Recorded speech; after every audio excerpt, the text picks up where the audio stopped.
안녕하세요. 영신교회 이우선 목사입니다. 3월 27일 큐티 본문 말씀은 마가복음 11장 12절에서 19절까지의 말씀입니다. 본문 말씀 제가 읽어드리겠습니다. 이튿날 그들이 베다니에서 나왔을 때에 예수께서 시장하신지라 멀리서 잎사귀 있는 한 무화과 나무를 보시고 혹 그 나무에 무엇이 있을까 하여 가셨더니 가서 보신즉 잎사귀 외에 아무것도 없더라. 이는 무화과의 때가 아님이라. 예수께서 나무에게 말씀하여 이르시되 이제부터 영원토록 사람이 내게서 열매를 따먹지 못하리라 하시니 제자들이 이를 듣더라.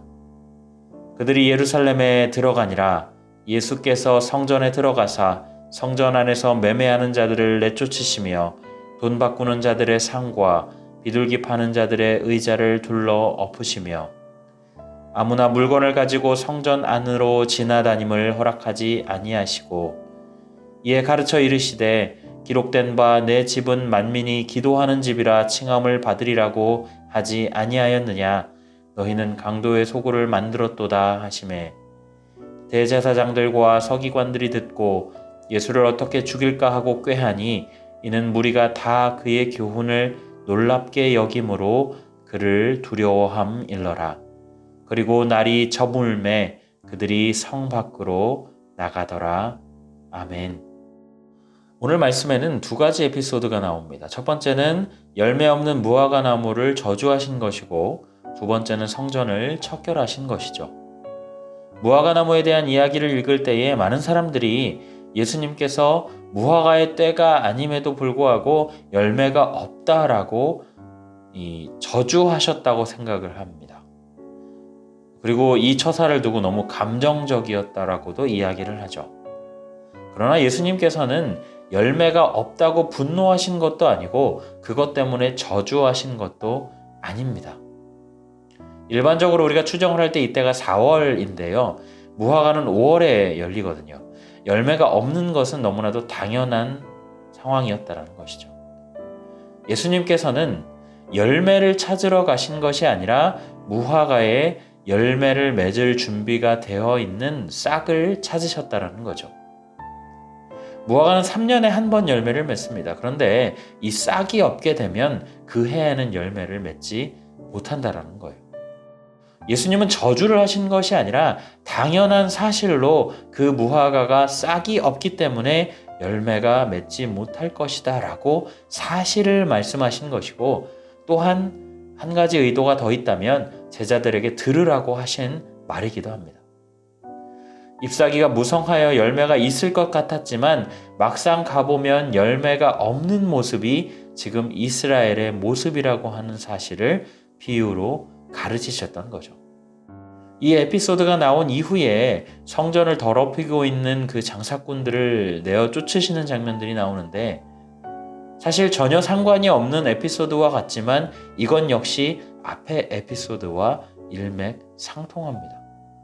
장사꾼들이 정성스럽게 구분하여서 가져와야 할 그 재물을 손쉽게 성전 안에서 돈을 들여서 바꿀 수 있게 만들어서 하나님 앞에 구별하여 드려야 할 그 재물의 의미와 또 가치, 성전의 거룩함을 모두 떨어뜨렸다는 것이죠. 이건 역시 거치장에 급급해서 진정한 열매와 정성스러운 그런 마음을 잃어버린 이스라엘, 하나님의 선민에 대한 안타까움과 분노를 내보이고 계시다라는 것입니다. 저는 오늘 말씀을 읽으면서 이런 묵상이 되었습니다. 교회를 섬기고 또 헌신하는 가운데 우리가 겉모습에만 치중하여서 진정한 예배자, 진정한 예수 그리스도의 제자의 본분을 잊고 있지는 않은가 하는 생각이 들었어요. 우리가 교회에 헌신하는 것은 예수 그리스도를 닮아가려는 자, 그리고 독생자를 아끼지 않고 내어주신 그 하나님의 사랑에 감격한 자라면 당연히 해야 하는 반응임에도 불구하고 그 일을 통해서 나의 의로움을 높이려 하고 나의 인기를 높이려고 하는 그런 수단으로 사용하고 있지는 않은지 다시 한번 고민하게 되더라는 것입니다.